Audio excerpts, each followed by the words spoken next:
What's up, guys? Welcome to the FloGrappling studio. This is the brand new FloGrappling studio, and starting off a brand new series of programming here from HQ in Austin, Texas.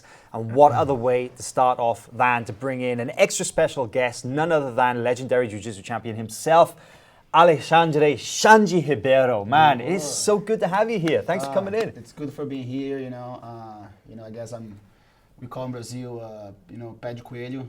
I guess I'm really specializing in celebrating first timers, so I do a lot of grand openings in academies, and I'm very happy to be here. It's a good luck charm, man. It's very good luck to have you here. Yeah, we're pumped. Grand opening of our studio. For sure, and he's supported Amazon Brothers. Yeah, straight from the Amazon, and it's a pleasure to be here to share, a little bit of the knowledge, and let's talk about what matters, right? Well, we've got the whole team here. We've got Reed and we've got Chase. And man, Xande, there's so much to talk about, right? Because man, I was thinking about this earlier, and you got your black belt in 2001, 2001, right? yeah. You've been doing jiu-jitsu since when did you say? 1991 was my first experience with jiu-jitsu. I actually did judo like every kid in high school, like in preschool and stuff. So I had my gi, and it's funny, my brother fought he found my first gi. It was like that tiny. I didn't even know how big it was. The only thing we did as young was like koshigurumas. And it's a funny story. When I moved to Manaus, before I actually trained like jiu-jitsu as it is, every time we had a problem among the kids, we would grapple on the grass. So I pretty much grew up grappling, you know what I mean? Until one day this kid squeezed my neck and my brother, you need some real technique. And then I joined the Associação Monteiro Academy. There are four brothers, the Monteiro brothers. Those guys did a lot in Manaus, right? Yeah, they still do a lot, but one of them is a major prosecutor in Brazil. All the three, like he's the main guy. Like if there's a big case of like politician, he's the guy that represents the people. And the other three, they're lawyers. So, but they still run the academy through the people that came after me, guys that used to be white belts with me. Now they're the one running the schools there.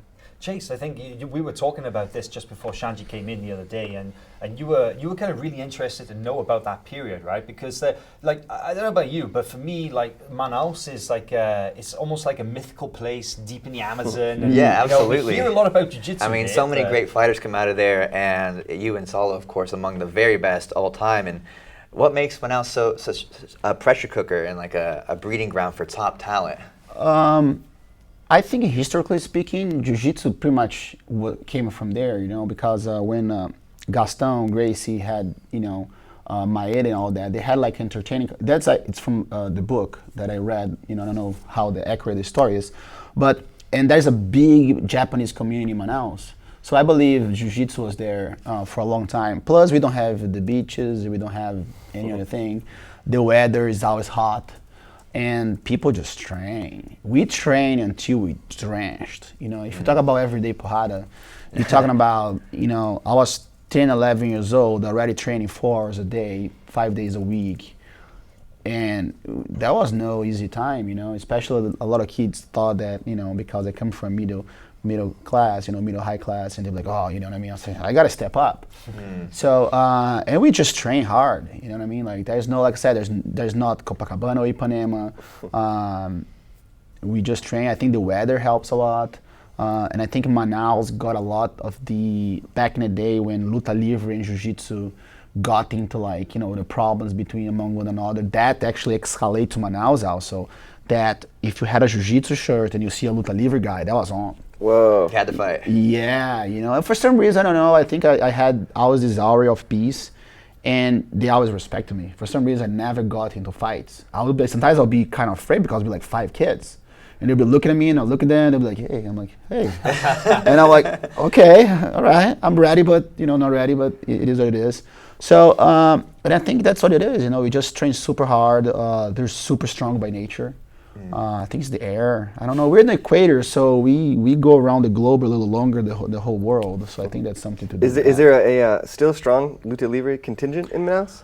I don't know. I think the only Luta Livre that's going on, I think, is if RFT, Ruas or something in Rio, that they do the traditional Battle Leitão, I think. And I'm sorry if I'm saying it wrong. I think once ADCC came to the game and now no-gi, it's big. I guess every jiu-jitsu school is a luta livre school, if you put in that sense, you know. Gotcha. Because luta livre is just jiu-jitsu without the gi, though. You know what I mean? But they have the ones that you go and you have the pants and the belt. That's that style of luta livre, and there's the other one that you just go in the shorts. You know, that's Right. Yeah, the sungas, you know. And that's how we did it, you know, because we have in what we call back in the day is the taparia, right? So every Friday, especially during Carnival, we would do like fighting, because Carnival there's a lot of fights. So I remember being 11 years old and we like little gang fighting one another in the academy, so we're ready in case something happens in the street. Man, that's like it's a completely different era of jiu-jitsu. Oh, yeah, right? yeah. Because you know you're talking about the time when there was like street fights because one guy was wearing a t-shirt or training strikes in the academy. I mean, like, who does that anymore? Group fights. Yeah, that's not happening. Yeah. That was super cool because it just got us ready, you know, and translated to my jiu-jitsu. And I think in my emotional defense, in the way I see jiu-jitsu, I don't see as grabbing a lapel or a pant and do it. I'm seeing as engaging in a distance, in a position that I can be hurt. So whatever I'm doing, even if when I go to a deep half guard, which is a traditional, like, you know, sport position, I get like some sort of feeling that I can get hit, and I go back in. You know what I mean? And that's how it goes. And it just raises us the way we are. You know what I mean? It's about defend yourself at all times, and don't let anybody touch your face. That's cool. And got us ready, you know, to the actual real world. You know, you've been around the game so long, you know, you fought in every single world championships since the first one in 1996, right? Yeah, 96 my brother fought. Oh, okay. And I came in 97 because 96 I didn't train jiu-jitsu that year. Ah, right. I got bad in school and my mom said I couldn't train. That was the punishment. You're not going to go to jiu-jitsu. Not gonna go to jiu-jitsu. I think that still happens today, though. That's still a thing. Yeah. I was 15 years old, and then and that's where actually I think that was because I trained for many years and then I stopped, and then a lot of curiosity. The first chronologically world champion ever is a guy from Manaus, William Couto. He was my teammate. He won the blue belt adult roosterweight. So the first final ever was the blue belt roosterweight against actually Paulo Coelho brother. It was a Manaus final. And the first world champion ever is from Manaus. But the final was like in Rio de Janeiro. No, it was in Rio at the Worlds. Yeah, At the Worlds. yeah. And then I came back to train. Oh, you know, he won. And I came back to train. Of course, I was out of shape, but I'm like, whoa, like I thought I was going to be murdered. And I'm like, well, I think I'm actually good at it. Okay. So in 97, I came back, and then and that's when I came back training, and then I fought like the state championships and then all of that, and I went to Rio and I competed at the Worlds for the first time. I was a juvenile at the time, which I think should be what it is today. You had to qualify to be at the Worlds. So even the kids, even the juveniles. well, what happened was we didn't have a lightweight from Manaus, so the federation sent me so the federation had to send the guys from the lower belts. So I was a juvenile, I was 16, and I fought adult. Wow. As a blue belt, the champion was Tererê. And the second place was Rodrigo Pinheiro from Santo Antonio, and I got third place. So that was my first world championships. And curiosity, if you have that medal, they wrote Brazilian Jiu-Jitsu with an S. Brazilian with an S. Sorry, I BJJF, I had to throw that out there. That's funny. But it's interesting because, you know, you sort of, you came back to jiu-jitsu around that period and, you know, you realized, okay, yeah, I'm pretty good at this. I can do something here. And, you know, you go and you compete and you get to the podium and stuff.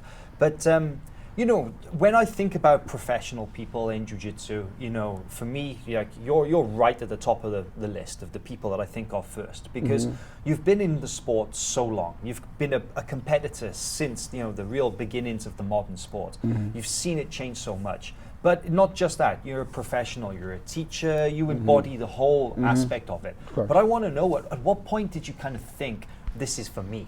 Because you went to school, right? You went to university. You did I went lots to college. of stuff. I graduated military high school. There's military high schools in Brazil, so I was disciplined through that to military. That explains a lot. You still carry a little bit of that, right? Yeah, I think of course family is number one. First blade, family. They always had that respect coming from home. Of course, going to a military high school that actually put it out there. You know what I mean? They're like, look, I have to follow rules. It's normal to be in a position, attention, cover, boom, knowing to sing the anthems and knowing about the nature. I went to survival in the jungles and things like that.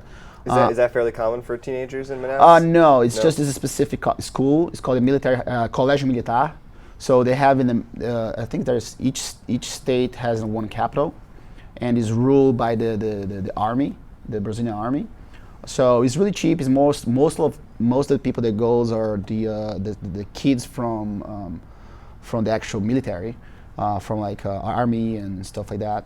And that was this year they opened for civilians, and then I passed because I studied in one of the best schools and my grades are really high, so I got into that. And then I graduated, and then that's when Saulo came in and convinced my parents, like, hey, I think Xande should get out of Manaus and come and live with me. So I graduated from there, and then I moved to Rio in '99, and then I went to school for college, for law school. That in the first year I got to Rio, I won the Worlds as a purple belt, and I won the Worlds as a brown belt the year after. And then that's when I started to travel with my brother as a brown belt, and I saw how good it was to be able to teach in an honest way. And I think about lawyers, you have to kind of I couldn't see myself defending a murder or something. You know what I mean? It's just the way the system worked in Brazil just made me very what's going on? You know what I mean? So you graduated? No, I didn't graduate. Right. No, I dropped out. You decided not to. Yeah, that's when I decided. Not decided because I was teaching. I'm like, man, I love this. You know what I mean? It's so cool. So I didn't really okay, I decided to do this. It just grew on me. I had a talent, I had the work ethics, and the other part as far as because I always competed since young, my first 8 years of competition, maybe I lost twice. I started losing when I moved to Rio, and then the competition went higher. But still, my first year at the Worlds, the third, second year I lost, and then I go to Rio and I win as a purple belt, and I win as a brown belt. I'm like, well, that part's over. But now I'm teaching, I'm like, it just felt good to see people evolving through that. You know what I mean? I was 18 years old, brown belt, teaching businessmen and rich, poor Americans, and I'm with my bad English, try to teach Jiu-Jitsu and how much that changed and see those sparks on the eyes just made me man, that's what I want. So then hey mom, I want to go learn English, a little better. So I moved to Ohio. That's when we first established the Ribeiro Jiu-Jitsu. You went from Rio. That's quite the move. How did you guys pick Ohio, right? How did you get out of everywhere? Well, we got Tank Helson. He took my brother to a couple seminars there, and then from there, Columbus and all that area, and then some people got interested in my brother, and then my brother started to go, and then the whole oh, I want to be a student, how we do it. At the time, it wasn't really business, we just, okay, you're my student. It wasn't like it's today. And Jiu-Jitsu was a lot smaller back then, too, in the States, Yeah, right? It was very small. What very year small. is this, 2001, 2002? I'm talking about 1999 to 2000. Gotcha. And that's when we first competed at the Arnold Classic in Columbus. Competed in 2000. I was still a brown belt. And then 2001, I fought again.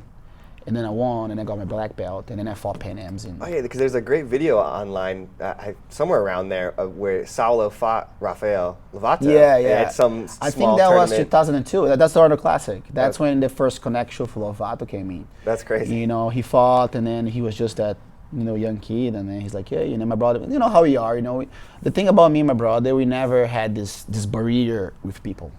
If you want to train, we train. You know what I mean? Want to come in, we come in. We don't have this, oh, I don't know about this guy, you know what I mean? Nowadays, I'm a little more like that, But back in the day, we're like, I don't care. We would go to seminars, me and my brother. Our seminars were 2 hours, but ended up being 4 because in the end, we trained with everybody. And I think that's one thing that really made my Jiu-Jitsu the way it is that we did in seminars with the expectation to tap everybody. And I'm a brown belt. And big, huge gringos, man. I'm like, You have guys like wrestlers. Yeah, some wrestlers. Yeah, some court wrestlers. in and Ohio, then, and then man. my brother, like the first seminar, got so scared. So I'm like this, and my brother, all right, Sean, you're just gonna train everybody. You know, once you tap the guy's out. I'm like, you talk to me like I'm like Hicks and Gracie. I was like, all right, I know, tap everybody. And I look around, I was like, 1, 2, 3, 4, 5, 26 guys. I'm like, I have to tap 26 guys. I'm looking at the count, man, 2 minutes a person, that's 52 minutes. If it's 3 minutes, that's like an hour. It's got to be a different submission every guy. I was like, can I do that? Wow. But the biggest one that we did was a no-gi seminar with John Kavanagh in Ireland, 55 people. Wow. And you rolled with all of them. Hungover. And he tapped him up? I swear, that's where Jiu-Jitsu becomes so great, because it just becomes a flow. Yeah. It's spiritual. It becomes great when you're hungover. Is that what I'm hearing? It seems like Technique takes over, right? yeah, it seems like my spirit went out and just looked at my body, and then comes back in. I remember maybe like the first 5 guys, and I had one situation in the middle that's funny. I gotta tell about that. And then I remember the last 2 guys, and that was it. That's how I remember of these 55 people. And there was this one guy. I met him last time in Australia. I don't remember his name, but if he's watching, he knows him. So I'm training, and I see this super flexible guy with Saulo. And Saulo, man, when we train Saulo, he just like boom, boom, boom. He like smash us like nothing. You know what I mean? Just like, okay, I'm gonna crush my brother today. That's how it was. There was no competition at all. So then I'm training here, and I see this guy Saulo having like a little hard time, not like a lot hard time, but like more hard time than he had with me. I was like, do I have to tap that guy? And I kept thinking to myself, man, it's gonna suck. Oh man, it's gonna be terrible. And I'm training with these people, and I went to 3 people, and my brother was 2 of the guy. And then he finally tapped the guy. I was like, shit. And then everybody go this way, and then when they come back, they switch it over.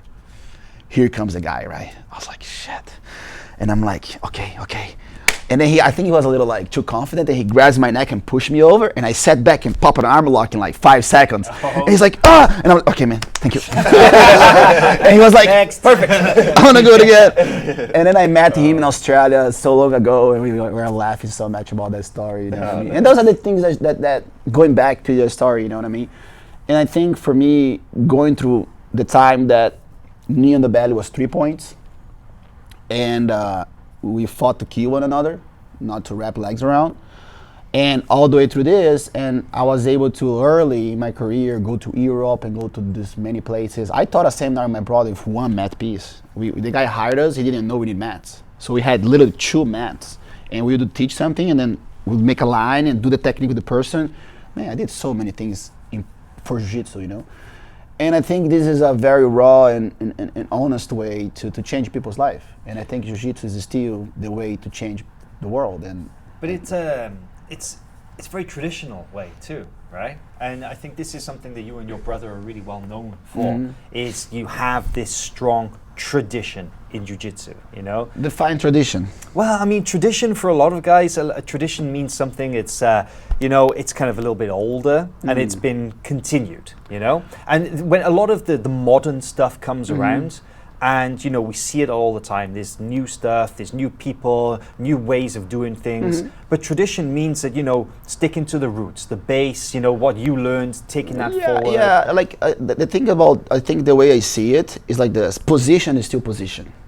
You know what I mean? Mount still mount, back still back, side control is still side control. Your way to get there, that's where changes. You know what I mean? I don't need 100 ways to pass a guard, I just need to pass the guard. You know what I mean? So the way I see it, it's like I see a lot of people, they can pass a guard 100 times, but they can't keep you for 10 seconds. But they can score those 3 IBGF points. So define a really tradition. So for us, it's about establish a dominance. You know what I mean? It's about flowing through the process, pressure when you get pressure, get a dominant position if you can, and then finish. And it's like ABC. So I think when we talk about the tradition, it's about being able to use all that modern era stuff, whatever many weapons do you acquire to get to point B. And from that point B, you don't lose that point B. And that's where we stand for. So when I fight, if you look at my fights, of course, regardless, high level competition, once I get a certain position, it's over. I've done berimbolos, I've done helicopters. I did helicopters my whole life until berimbolo came to the game. Berimbolo, by the way, for you that's learning Portuguese. That's right. Berimbolo, the name berimbolo has been in the game forever. Oh. So pretty much what happened? What happened between Chase and Rimão? They were fighting, and then the berimbolo, and then Chase was on the top. So berimbolo was pretty much scramble, something that you could not define. I've always wondered that. Yeah, so berimbolo, that's what comes. And then of course they create a name for that, push your butts on the floor. That's the last time I figured where berimbolo starts. Got it. So that's De La Riva, and then I remember, I think Guy was made that very clear. I might be wrong about it. Please correct me if I'm wrong. Berimbolo starts in a butt and butt. So when the guy's butt touches on the floor, that's where berimbolo starts. That's the actual system of berimbolo starts. So that's been in Jiu-Jitsu forever, but not as a technical standpoint. It was just something, what happened? Berimbolo, and then they came out to the top. It wasn't really defined. Defined as a technique, Yeah. So I think that's where it goes, you know what I mean? And we see this new generation, they're really good in transition everywhere, but they're not good where, you know what I mean? And that's where good defense and good position comes to the game. Because maybe not everybody subscribes to that, your theory of A, B, C are still the kind of structures of jiu-jitsu, right? Then things are changing a little bit. Well, yeah, of course, I can never be, of course, I can have this romantic idea of okay, it has to be like that, but I can't judge someone that the only thing they maybe have is that, okay? Because for a lot of people that I talk to, their dream is to be a champion. They are already champions in my book. It's like if you don't win a world championship, you're nothing in jiu-jitsu. And that's one thing that I would like to see people just think a little different. There's many ways to be part of jiu-jitsu. You don't need to be a champion to be successful in whatever you want to do.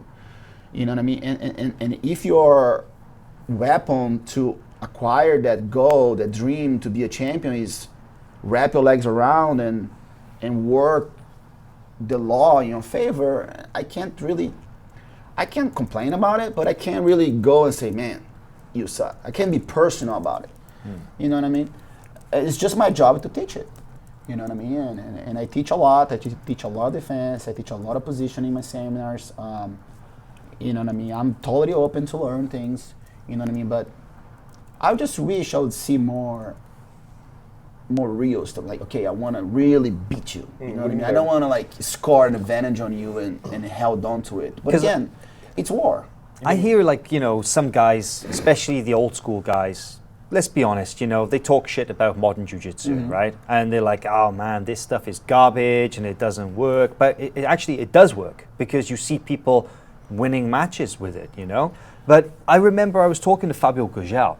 Now he said to me that you can't argue that modern jiu-jitsu is not as good as the old school jiu-jitsu because it is good. And even the old positions have been developed so that they're even more efficient, they're better. But it's not really about the techniques, right? It's about the attitudes of the people who are using it, right? Yeah, exactly. So what do you think about that?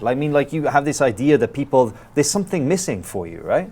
Yeah, like I said, I don't. The problem is some people criticize what they don't know, And I was a big critic of 50-50, for example. I remember I was talking to Lovato one time, and then he said, "Oh, the 50." I said, "What are you doing? This is crap," because I was just in that mode, right? Because I didn't know. Until I went to my tournament, and all my blue belts were losing in it. I'm like, okay, I'm gonna do something about it. I gotta humble, sorry, and because if it's an environment I want to be in, I have to adapt. The one that survives is not the strongest, the one that adapts the most. And 17 years later, I'm still adapting, you know what I mean? So, like I said, I think the sport is just a small part of it. And you can't criticize a whole art based on that. You know what I mean? Well, if you criticize it, go to your school and separate competition to whatever you want to call your basic program, and then once they want to compete, I say, look, when you compete, you're going to face this, and then you go through that. So when you learn how to surf, you go to a longboard, and you can't do cool stuff in a longboard as far as like, you know, airs and flips and stuff, but you can do it in a shortboard. So, and that evolves to that. You know, what I criticize again is the attitude towards it, you know, because of course I have students, I want to see my students win. And when I coach, I want them to kill, like in a good way. I want them to finish. I want them to go, side control and mount and finish and dominate. This is what I want to see them doing. You're never going to see me coaching. Hold in there, go and get to the 50 and then you hold it and then you do the seesaw battle. You know what I mean? It's just how you want to see Jiu-Jitsu in TV if most of the thing you see is two people laying down on the floor and the most thing you see is two people with the legs going up and down. It's a fact. And that's the critics that I'm doing about the modern part of it. I don't see people try to choke from the guard. I don't. Yeah, it's true. I can count the amount of times I don't on see one hand locks that I've anymore. seen people do that in How like many say the locks last from the guard year. you see? Almost never. How many chokes from the guard you see? You see one of there. I like that kid from Alliance, the little purple belt kid. He did the loop chokes and stuff, and he made that connection. In Animal Kingdom, when I go for a throat, and that's what Jiu-Jitsu is. Mm-hmm. That's why I say I'm good by my hand and collar, because it's my first point of attack and defense. Because if I put my hand in front of you, now you can't come in. And at the same time, I have an attack on you. And that's when I was talking about Jiu-Jitsu is the underguard now, because everything is here. It's the lapel, is the sleeve, is this, but that connection was lost. And it's like you were saying earlier, like for you who used to train being aware of strikes and stuff, that's completly open for you, right? Yeah, but again, I can't criticize the art by that. Yeah. You know, me as a scholar, as an educator, I have to make sure my people understand. Look, this, and this. And then it's their choice. It's their choice. Yeah. You know, it's like Jiu-Jitsu is perfect. We're not. You know, if you can't play guard, I can't be that dumb instructor that say, go pull guard. So no, you can't do guard. Like, you know, you don't develop that area of Jiu-Jitsu the greatest. So to be competitive on that environment, yes, you're gonna be on the top. But in the academy, I want you to pull guard because I want you to be complete. And that's our goal, is to be complete. You know, take down, guard, pass, and especially defense. Because if you don't die, when Helio Gracie used to say, I don't know if I'm gonna beat you, but one thing I'm sure, you're not beating me. And that's how it goes. And in 17 years, I haven't got beaten yet because, you know, I lose. People grab my legs and sweep me, but then do I really got dominated? I don't remember. That's the kind of the measure that you use. Like, you know, if like losing by a point or something is losing a match, but you know, you feel that your jiu-jitsu still, it passed the test. Of course. That's what's more important. Well, yeah. is that maybe like we were talking a little bit earlier about like the mindset that the things that need to change maybe are mindset driven. So I don't know. I was wondering, is that maybe a little bit a part of the problem then? Like saying like I might not lose, or you might not beat me, but I'm not going to lose. Instead of like, no, I'm going to win, or you're not going to. Well, that's more a romantic way of saying it. You know what I mean? Because it's about being efficient, right? Like me, I'm 37 years old and I'm fighting guys 25, 23. When I was 25, there was no way I was going to finish a guy that it doesn't matter who you are.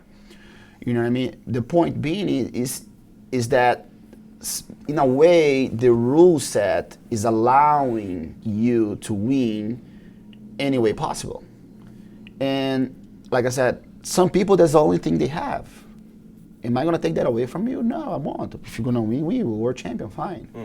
But where that going to translate into your real life? You know what I mean? When you actually, that's over.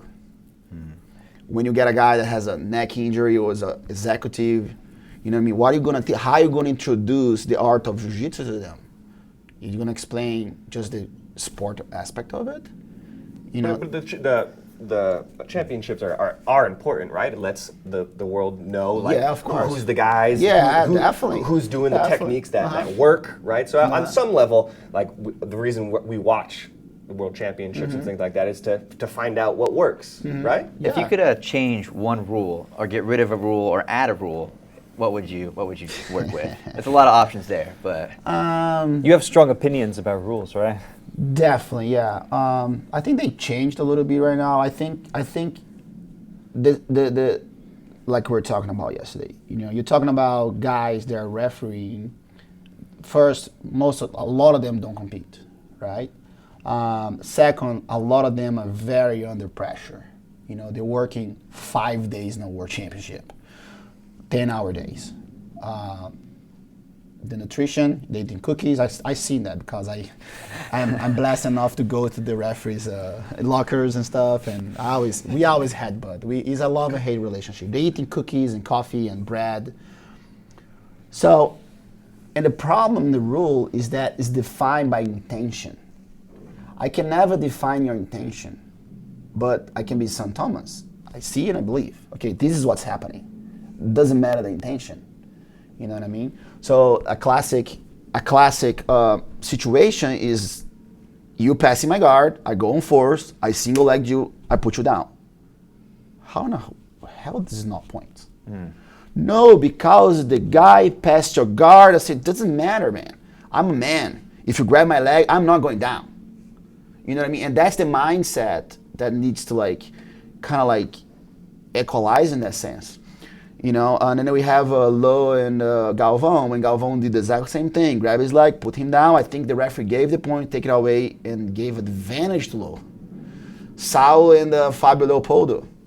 Fabio Leopoldo had Saulo in a single leg, stood up, Saulo is here, boom, Saulo tossed him to the floor. Advantage for Leopoldo and nothing for Saulo.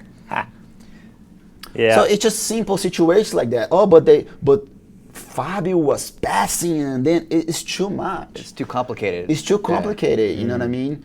To judge intention. A classic one was the last one, the Nick Strock and Leandro Lo. The ripping. For me, ripping made unethical fighters. Watch, you guys have a bunch of footage. Many guys that fake injuries, a second later they get their hand raised, they're walking. It's like soccer, right? It's like the guy touches him and he falls over and he's like, referee, you see? And then he jumps up and he's like, there was a situation that I saw clearly, I'm not going to say names. I was with my friend and dude, there wasn't even a rip. Like, oh, my knee. Literally, he went like, boom. They disqualified the other guy. And I said, man, karma is a bitch. Man, next fight, the same guy is winning. 30 seconds to the end, he gets triangled. I'm like, karma's a bitch. Did you ever see anybody's knees get hurt? No. I was even 10 them. I learned footlock as a 10-year-old boy, ripping. That's how I learned my footlock, triangling my legs. Wow. I have never seen a really... Well, I did get hurt one time, but it wasn't intentional. It happens. Injury happens. Hey, it's jiu-jitsu, People man. get injured more time, on right? that boom here, omoplata, and doing all that 50-50 than actually here. So, again, ripping should not be... That's the only position maybe I would say, okay, you judge intention. Because you know when a guy wants to go through you. But sometimes the leg is there, I want to sweep, I want to hold you there. Come on, man. You do so much CrossFit and deadlift, you can't keep your leg like that. You know, there's way worse positions from 50-50 where people now rolling on the inside that the knee is still bad. Even my fight with Pena, we got caught in a position that my knee was bad and his knee was bad. You're going to call it a rip? So I think the ripping became a very unethical situation where people are using this to win. So you think the answer is just let him do it? Let him do it, yeah. And just to say, if the guy placement is different than aiming. You know what I mean? I want to really go through that. If you see someone, of course, rolling out, he's meaning it. But Nick Strock and Lo was the perfect, unprepared referee that I see. So let's just explain what happened there, because there was a leg lock attempt, right? No, from foot Nick. lock. He does that to me. Yeah. Is it a steamer lock? And even Renzo was showing that on his Instagram not like 2 days earlier. Ha. So pretty much, you're in a single leg trap here. So Lo does that a lot. So Strock goes under and goes like that and doing like a toe hold. Mm-hmm. So the foot is being bent in exactly the same way as a toe hold. It's the same way as a toe hold. Yeah. No heel hook, nothing. Heel hook. If I can show way more heel hooks in Jiu-Jitsu than that. So he's going for it, and then and you see actually Lo's expression that I did a tap. Like you can see his face, like what's going on? What's going on? Because even he didn't really understand why the guy stopped it, right? Yeah, he thought like his face, you can see he's scared. Yeah. Like I didn't tap. Like you can see he's like, and then Nick goes in and say, what happened? They still don't know. I would like to see. You don't know why they stopped the match? I wasn't there because I was resting, and I say, what happened there? And I go, oh, he forced a rip. Like, That's what it looked like they were saying to me. And then I think like the Gracie Mag put something about like, oh, the reason why that happened, and they read that thing. Guys, Instagram is not a point of official communication for our federation. Come on, make a video, explain, do something more that it's in the books. For me, it should be way simpler. You know what I mean? For example, rule change. In 2006, my takedown Roger wouldn't be a takedown today. Really? And I'm still champion. What did you think about that Keenan Cornelius match? It seems one everybody's talking about. He won the match. You think so? But I think he allowed himself the benefit of doubt. I think a guy on his level should not allow that happen. Man, he had the guy sprawled on his stomach. And that's what I'm talking about. You don't lose that. Come on, Keenan's a beast. He can take you down. He can pass. Pass his guard is like arguably almost impossible. And he taps everybody. And he's selling himself too short. Mm-hmm. That's what I think about it. You know what I mean? He's neglecting himself, the greatness that he can have. Come on, 30 seconds to go, pull guard. You have the greatest guard in the game. Do you think maybe such a strong reaction after, because he's complaining about this, he's complaining about the referees? Do you think a lot of it is just he was actually angry with himself for letting that happen? I believe deep inside he should be, like the same way I'm mad at myself with Pena. I have a strategy with Pena, and for that split second he swept me, and I'm like, oh, okay, he swept me, I'll sweep him back. I got into that flow mode instead of like, F you, I'm standing up. You're not sweeping me. I'm ahead of you. You know what I mean? And that sometimes happens, but in my case, I don't compete as much. And I teach a lot, so sometimes my brain is not on that mode of like, I'm not accepting anything. So my problem with Pena, for example, I accept the situation. Oh, okay, I will just go to his back. No, I'm fighting Pena, and he beat me before, and I know he always find a way to sneak something, in all my fights. In all my fights, I'm beating him until he finds a way to beat me. You guys fought so many times, and it's always so close, right? It's always close. So close. First time was in Japan. I was beating him until like 30 seconds, and then he swept me. I swept him back, and then I went to the floor. I think that was one of the best fights we had. And then I fought him in Brazil. That was 2 back and forth. I swept him to the mount, and he defended. He's really good defense. I was watching a lot of his patterns. It's actually very similar to my stuff. And I'm really glad someone, can actually try to. I don't know even if he knows that.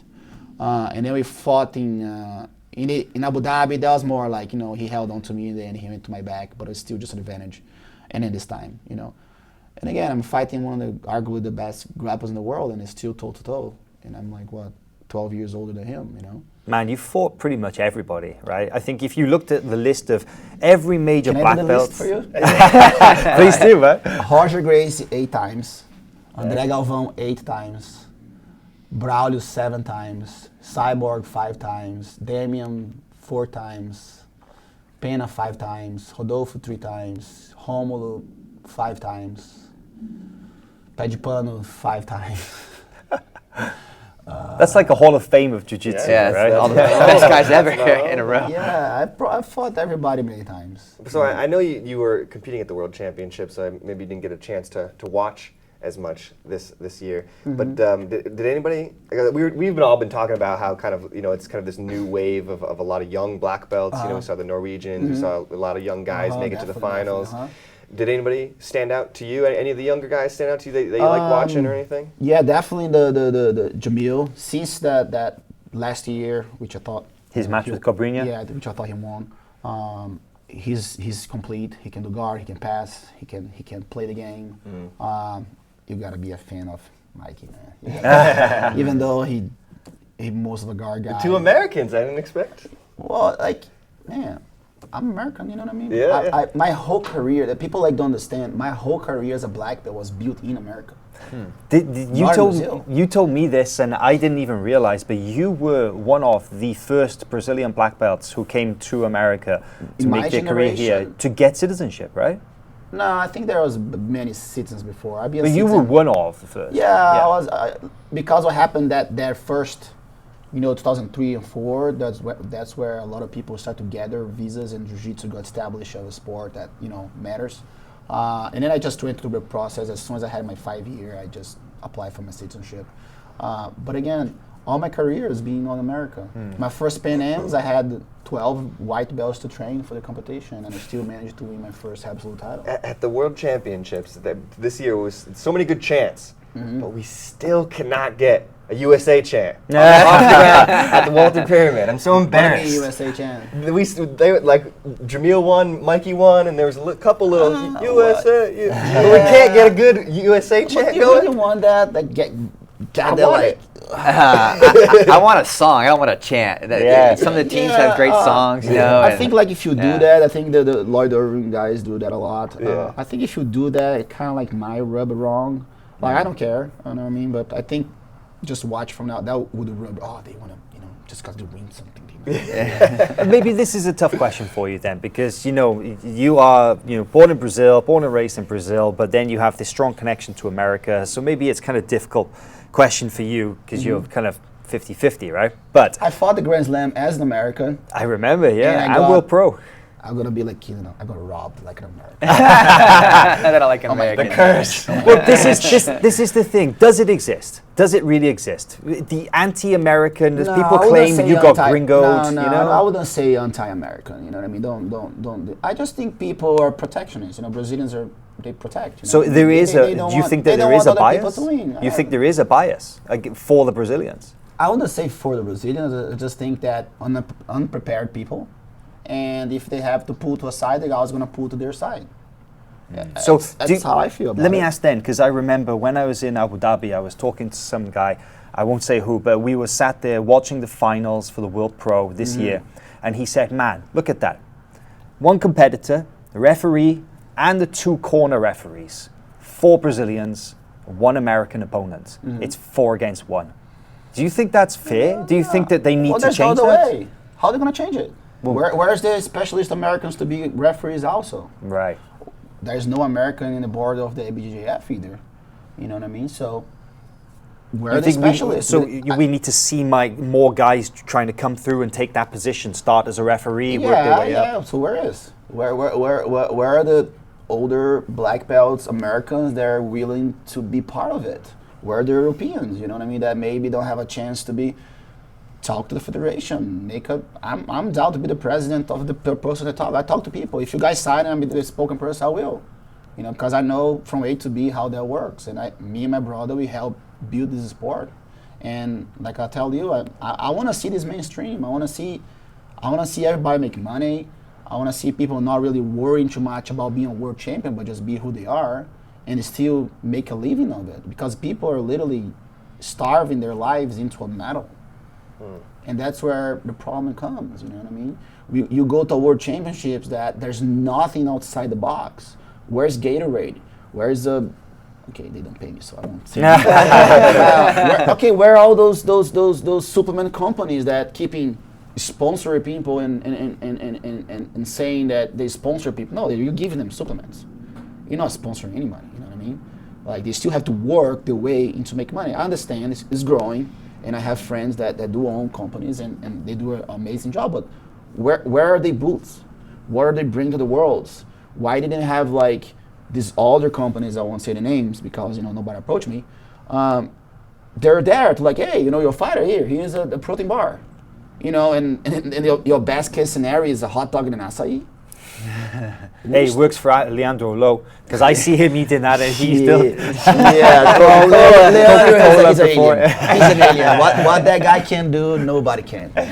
He's it's come a long way, right? You were just talking about how you guys have built the sport, right? And 20 years of jiu-jitsu. Do you go back and kick yourself about how far you have come? Yeah, for sure, definitely. But I think because of the modern era where information is so fast.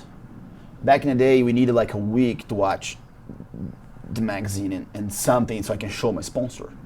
Now there's sites, there's Facebook. It's so fast. It's live. It's live. You know what I mean? People can watch in the whole world and all of that. But why we don't have like actual real meal at the tournaments? Why are we still warming up on the floor? Why the World Championships you can only just register you there? Why the black belts are not ending their competition on Friday, so we can actually walk in the tournament and do business in the weekend as a champion. We're professionals. We can fight Wednesday, we can fight Thursday, we can fight Friday.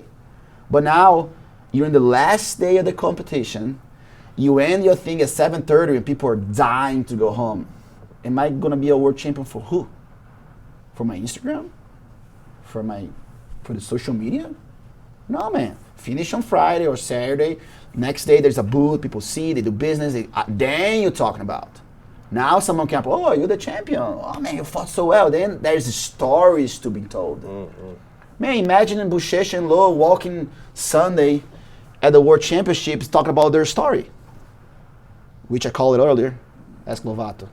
Say, if Buchecha wins the final, he'll give to Leandro. You had that? I knew wow, that. Okay. Because the way as much as I know Buchecha, I knew we were watching and nobody knew what was going to happen. I knew that was going to happen. I think like Lowe is a warrior, man. It's so unfortunate that happened, and you know what I mean. That's okay. We're going to be in Vegas getting our rings. So it's all good. Oh yeah.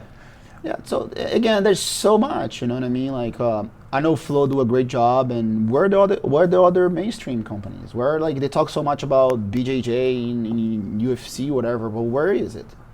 You know what I mean? So, again, how are we going to go to the next level? How can we make sure everybody knows Jiu-Jitsu as it is, not just as a sport? So your role right now, you have great perspective as to what's happening in the sport at the highest levels. But right now, you're really busy, you're traveling a lot, you're teaching. So your role seems to be a lot of, it's grassroots education, right?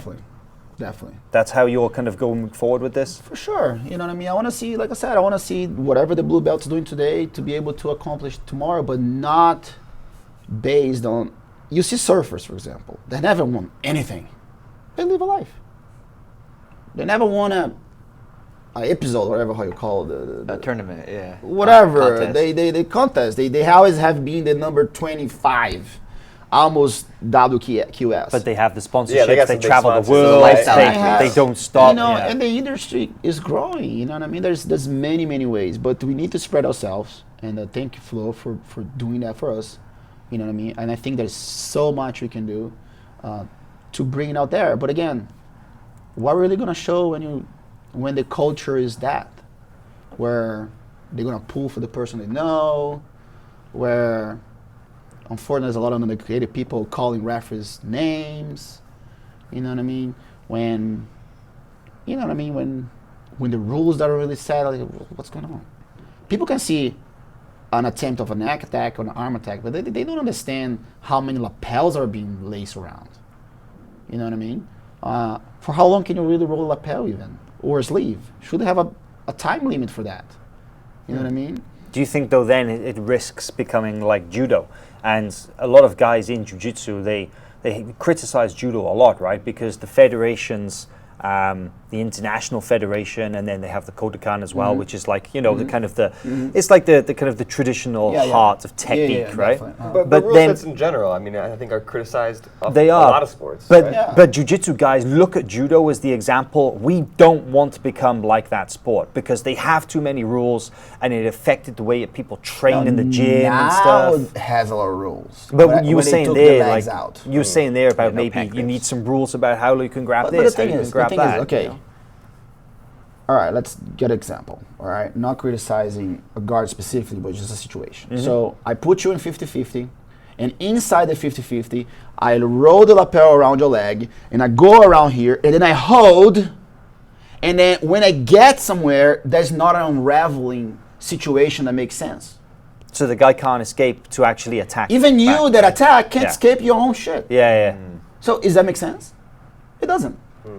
It's kind of like a stalemate. So you think position in maybe- wrestling. So it turns into a very stalemate position all the time. So the referees maybe then they should be more aware of what is stalling and what is not, because sometimes we've seen it even, for example, right? People use the example of closed guard as the traditional stalling position because people can kind of just hold a closed guard. But I was talking about this the other day. Sometimes double unders. The guy who's passing, he gets there, he gets the double unders, and then he just stays there, and he doesn't. Definitely. That's stalling, right? Well, that's wrapping the where lapel around. that's stalling. where you can kind of like gather the intention a little bit. oh, he's not really doing it, because you need to warrior walk, to act like you're doing something, you know what I mean? So in a sense, the rules are the way it is today, you are allowed 1.5 minutes of stalling. We're talking a lot about IBJJF and stuff, but of course you are ADCC veteran, ADCC champion as well. Do you like? Got heated a little bit, the conversation. I love it. The earpiece was going off. Okay. But obviously ADCC does things a little differently, and there's a big section of the community that I think thinks ADCC rule set gets it right, or gets at least certain things right. Do you subscribe to that? ADCC. So there's no perfect rule set anyway. Yeah, that's like I said, the rules, they're there, you know what I mean? And there's always going to be a way to cheat them. I've won an ADCC without even moving. It's funny, I was watching Lovato, and Lovato goes like, man, you're the only guy that can win an ADCC without moving. Because I know the rules so well. There was situations, especially like, okay, now I'm cheating and telling my strategy. I was fighting Rinaldi. So there's the whole, like, if you go on force, there's a certain time you can pull guard, right? So I pull Rinaldi to the guard. I'm shooting my own foot, but it's okay. I sweep him. Boom. Right? I got scored 2 points. I think he went to my foot or something. I got to the top, blah, blah, blah. And then something happened. He stands up, and I follow my knees right away, and he comes to my back. Right? And then 1, 2, 3, 4, 5, and I pull guard. Now I'm winning, and I'm the bottom. So I found my way around to be in the bottom. You know what I mean? So every rules has their pros and cons, you know what I mean? But again, it's whoever is fighting. That's sort of why they're there a little bit too, right? Yeah, for example, now, for example, you get like 2 grapples, like Jiu-Jitsu guys, you know what I mean? We still evolve as far as wrestling. So let's go flow wrestling. Let's get some wrestling Jiu-Jitsu. So now you're talking about 2 blue belts wrestling for 5 minutes, or maybe for 20 minutes. You know what I mean? And then it becomes that, okay. The wrestling pretty good though, I thought, at 2017. Well, it's getting better. Yeah. It's getting better because now people, now I have 2 years to like do stuff. You know what I mean? But we're not gonna be black belt wrestlers, you know what I mean? Sure. So, and I think like, for example, for ADCC, they could change a little bit, especially the final. Now I'm talking about 10 minutes of pushing. You can't pull guard. I think you should allow to pull guard. But can we ask you this then for ADCC? Sorry, Reed, but you're 42 fights later. 42 ADCC matches. That's fun to ask. Mo, who did it's the most ADCC matches in history, right? 42. Wow, 42. That's incredible. And two ADCC titles in there as well. Yeah. The question is, are you coming back next year? Yeah. All right. No question. I need more scars. It felt good to be a little lighter, get my 6-pack in there. Because you competed last year at 88 in Finland, and man, you looked amazing. Yeah, that was pretty good, But again, I think before I'm gonna get because the thing is, I take my gi off a month before. That's it. That's it. So the other 11 months, the other year and 11 months before that ADCC, okay, you just try the truth probably from here, like old mindset. From here until next ADCC, I'll take my gi off in maybe determined in September, August. Wow. And but now I know because I got a guy that's pretty much 100% no gi, Gordon, you know what I mean? He was a star of the tournament and what that. And I felt his timing because he trains way more. I don't believe I need to compete more no-gi to be more in timing, but I need to be more in tune with that. You know what I mean? Again, I'm fighting one of the greatest guys in no-gi that beat the crap out of everybody, and then we have a stalemate match. You know we said this earlier, right, about that decision. It was razor close. Yeah, like I said, it's point of view. Like I said, we never know when they're going, like we were talking earlier. They said, why did he lose? I said, well, because of course, he had the Kimuras, and he had more chances than me, but we're going at it, right? When you say timing, do you mean transitioning between positions? It's just like, it's a speed, you know what I mean? Sometimes it's like, the adjustment's not there, you know what I mean? Like, with the gi, the thing about the translate gi, no gi, is the position. I think the no gi made my jiu-jitsu gi much better, because now I can get through positions without really relying on a grip. You know what I mean? At the same time, the gi made my defense better. If you actually train for me and know what's up. So, and that's I think how it relates. If you can defend something with the gi, you have a great chance to defend the no gi, but at the same time can slip off and get choked. and that's the problem.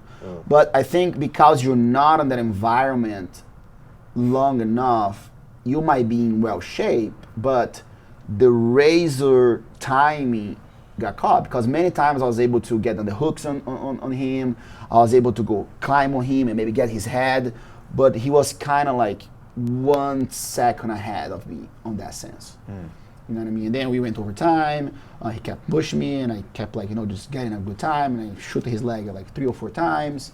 I finished the fight, his leg, and then they gave to him because he took me down before 5 minutes. And that's what we're talking about, because I'm so relaxed and I don't care. Like even like Rustan, he just shoved me off. Before the points came on, you mean? Before the fight came on, because I don't care. Because they don't score. But then, I guess they're judging that also. So if you're judging that, don't make 5 minutes no points. Just make everything points. So then we're all fighting. We got about 3 minutes left before we got to. But I was going to say, if anybody's got any burning questions, we got to get it. We were just talking about Gordon, and so I just wanted to ask about Gordon, because obviously Gordon's polarizing guy, but he's going into the Gi World Championships. He says in 2019 he wants to go into the super heavyweight Gi divisions and World Championship and mix it up with those guys. You obviously won the super heavyweight division before. How do you think Gordon will do? First he has to fight tournaments to get points, right? Sure. So before he gets there, he needs to, I hope he does well, you know what I mean? I think he's a good character. We did have a chance to, to actually talk as normal people, not like his whole, is he the same on Instagram, like in person as he is on Instagram? Yeah, he's a character. He's interesting. We actually got the elevator together, and I was able to talk to him about, hey, now you're the champion. Congratulations. Now it's time for you to be example, and what the legacy do you wanna give to people? How you want people to see you as. His father was there, his brother, super cool kid. And like I said, we're in a world, especially in Jiu-Jitsu, that it's so hard. I won't judge people from doing what they want to do. They all go back to their families. They all go back to their parents. If they're good sons, good. But that's how I gather people. Do you think he has a chance? He's a very good athlete, but I think he needs to step up his game. He trains with Keenan, so I guess as far as like dealing with gi, he might have some advantage on that point. I hope he does well. I'm not sure if he will, but he needs to compete first, and then we're gonna see how that goes. But of course, he always gonna have a chance. Because we talk about, like you were talking about, taking the gi off just a month before ADCC. So we see a lot of the gi champions go to. But that's way harder. You think to go from no gi to gi is way harder? You think so? Yeah, we'll just think about the numbers. All the ADCC champions are pretty much. I think Gordo is the only ADCC champion that's pretty much a pure no gi guy. Everyone else. With no gi, you're eliminating the gi, but with the gi, you're adding so much. Yeah, it's a little bit different. Like I said, I just hope he becomes one more to make this sport grow. And he talks about the gi, and he's a good kid, and I believe deep inside he's a good kid, and Jiu-Jitsu has helped him to accomplish his goals. And if he's going to be a champion, I don't believe.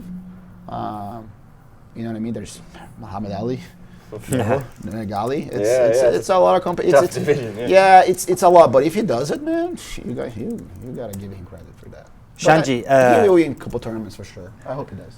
I want to just get like one last question as to wrap things up, because it's been a fascinating discussion. I wish we could do another hour. Yeah, we could. We could sit here for a couple of hours easily.